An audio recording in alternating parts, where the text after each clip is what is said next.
बिस्मिल्लाहिर्रहमानिर्रहीम। अस्सलाम वालेकुम नाज़रीन। साबिक़ वफाकी वज़ीर मलिक अमीन असलम साहब ने जलसा के बाद मीडिया से गुफ्तगू की थी, क्योंकि वो वीडियो बहुत लंबी हो गई थी। मैंने कहा बाद में डालूंगा, तो अपने काम की वजह से भूल गया। तो आपको दिखाता हूँ कि उन्होंने मीडिया से उस वक्त क्या कहा था।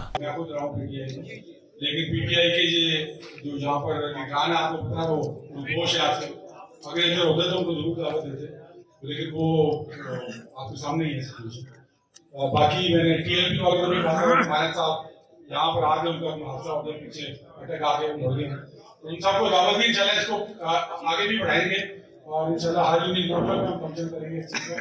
और मुझे उम्मीद है कि तमाम लोग इस पर कम से कम इस अटैक के अवाम के हकूक़ के लिए इकट्ठे होते। अभी कोई ऐसा फैसला नहीं किया, लेकिन इंशाल्लाह देखिए मैं 2 बार वफाकी वज़ीर रह चुका हूँ, मैंने रह चुका हूँ।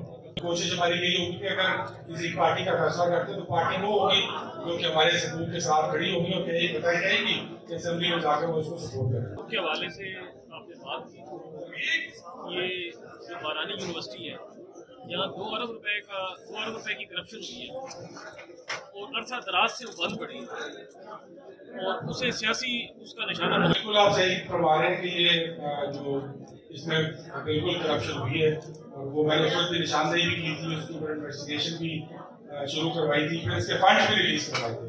इसके ऊपर तकरीबन 30 अरब रुपये हमने उस वक्त चीफ मिनिस्टर से रिलीज करवाए ताकि लोगों का भला हो सके। जो एक चीज हो चुकी है उसको आगे बढ़ाया जाए।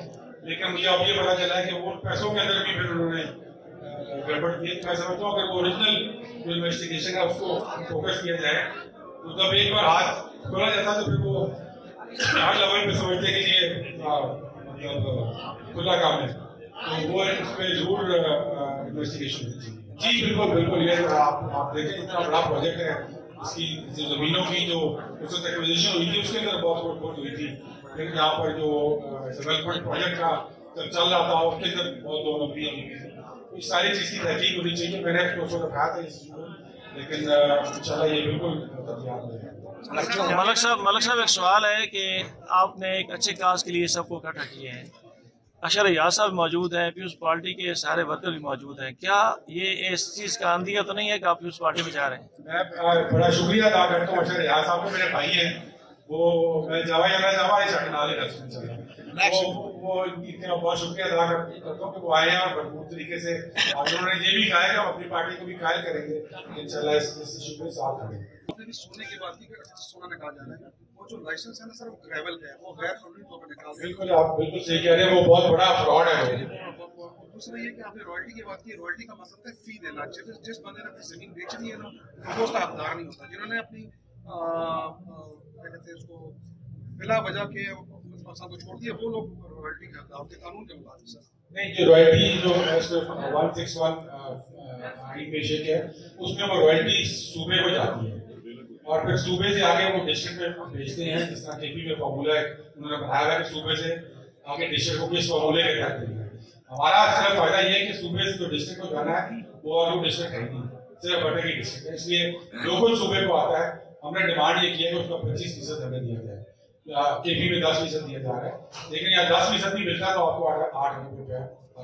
इंशाल्लाह अपने दोस्तों के साथ बैठ के इसका फैसला करेंगे और इंशाल्लाह आप देखेंगे कि एक बेहतर फैसला होगा और मतलब इशू के ऊपर बेस्ड फैसला होगा। क्या ये हम उसी तनाज़ुर में देखें कि जैसे 5 साल बाद इलेक्शन होता है तो उसमें होता है कि ईमानदार दयानतदार क़यादत जो आ गई है, तो ये क्या आपके इलेक्शन लड़ने का एक नहीं, वो आपको जो वीडियो में दिखा रहा था ना, वो इसलिए दिखा रहा था कि पिछले 5 साल में मैं इस इलाके का नुमाइंदा नहीं था, यहाँ पर नुमाइंदे भी और थे, मैंने यहाँ से वोट नहीं किए थे, लेकिन उसके बावजूद मैंने पार्लियामेंट में भी इसी इशू के ऊपर बात की, काबीना के अंदर इसी इशू के ऊपर बात की, प्राइम मिनिस्टर के ऊपर इसी इशू के डायरेक्टिव हासिल किए। तो वो मैंने काविश अपनी जात के लिए भी नहीं किए थे, मेरी जात का उससे कोई फायदा नहीं था, लेकिन मैं समझता हूँ कि हमारे जिले का इसमें फायदा है और इसीलिए मैं आज आईनी पिटीशन भी लेकर गया हूँ कि वो तमाम दरवाजे जो इससे पहले इस्तेमाल कर रहे थे वो आईनी पिटीशन में लगाएंगे। आपको मैं आपके साथ कॉपी भी शेयर कर दूंगा। तो वो तमाम दरवाजे हम खटका चुके हैं, उनके जवाब भी आ चुके हैं, क्योंकि मुश्किल जवाब है, लेकिन अमल बरामद नहीं होगा।